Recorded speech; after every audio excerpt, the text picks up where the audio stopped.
अजित पवार गटाचे 22 आमदार शरद पवार यांच्या संपर्कात असल्याच्या चर्चेनं महाराष्ट्राच्या राजकारणात मोठी खळबळ उडाली आहे.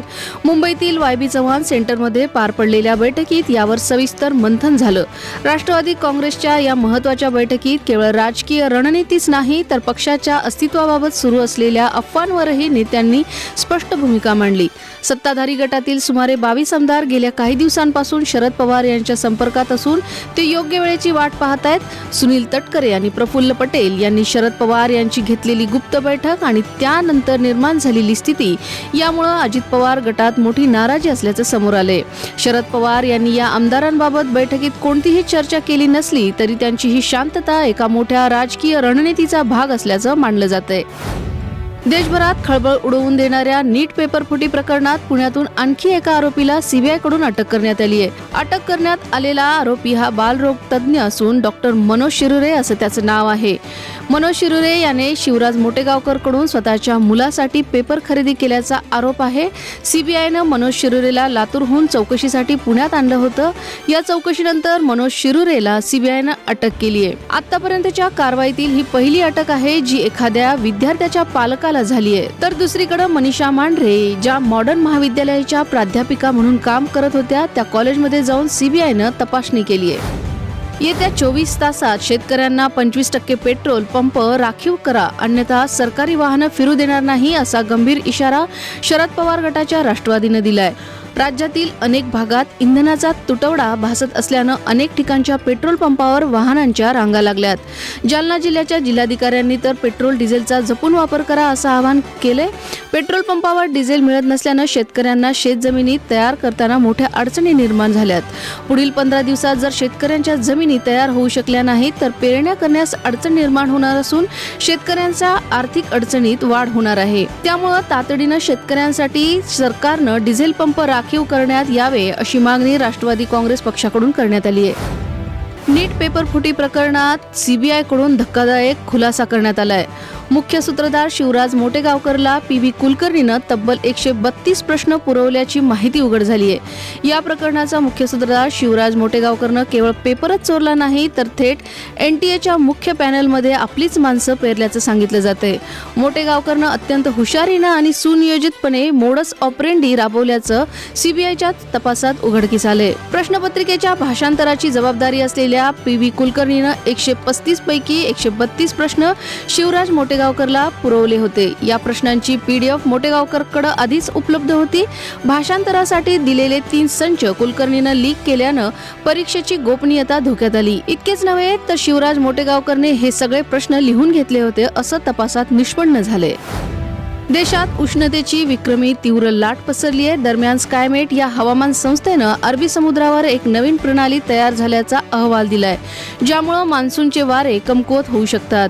यामुळे केरळसह दक्षिण भारतात पावसाचे प्रमाण कमी होण्याची शक्यता आहे. संस्थेने दिलेल्या माहितीनुसार पुढील आठवडाभर मध्य प्रदेश, उत्तर प्रदेश, राजस्थान, हरियाणा, पंजाब, छत्तीसगड, ओडिशा, महाराष्ट्र आणि गुजरातसह 10 राज्यांमध्ये कोरडे उष्ण वारे वाहतील. संस्थेनुसार या काळात या राज्यांमध्ये कमाल तापमान 45 अंश किंवा त्याहून अधिक पोहोचेल. पश्चिमी प्रणाली कमकुवत झाल्यामुळे आणि कोणतीही सक्रिय हवामान प्रणाली नसल्यामुळे पावसाची शक्यता नसल्याचं सांगण्यात येते.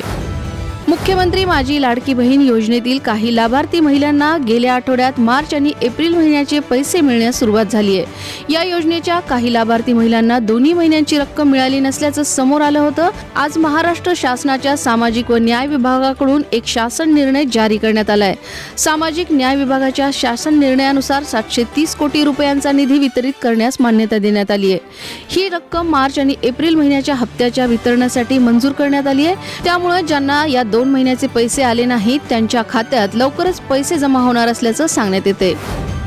नीट यूजी पुनर्परीक्षेपूर्वी सोशल मीडिया प्लॅटफॉर्मना दिशाभूल करणारी माहिती पसरवणारे नेटवर्क शोधून ब्लॉक करण्याचे निर्देश देण्यात आले.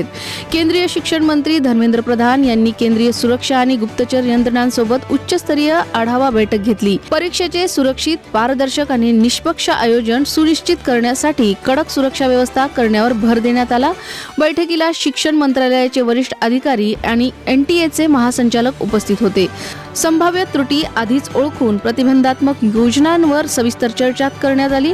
मेटा, गुगल आणि टेलिग्रामच्या प्रतिनिधींसोबत झालेल्या स्वतंत्र बैठकीत स्पर्धा परीक्षांबाबत सोशल मीडियावर पसरवल्या जाणाऱ्या अफवा आणि दिशाभूल करणाऱ्या माहितींबाबत गंभीर चिंता व्यक्त करण्यात आली.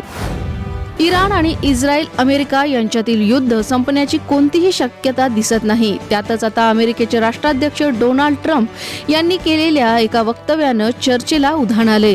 इस्रायलचे पंतप्रधान बेंजामिन नेतन्याहू हे मी सांगेन तेच करतील असं डोनाल्ड ट्रम्प म्हणाले. नेतन्याहू खूप चांगले आहेत. मी त्यांना जे करायला सांगेल तेच ते करतील. माझ्या मते इस्रायलमध्ये त्यांना चांगली वागणूक मिळत नाही.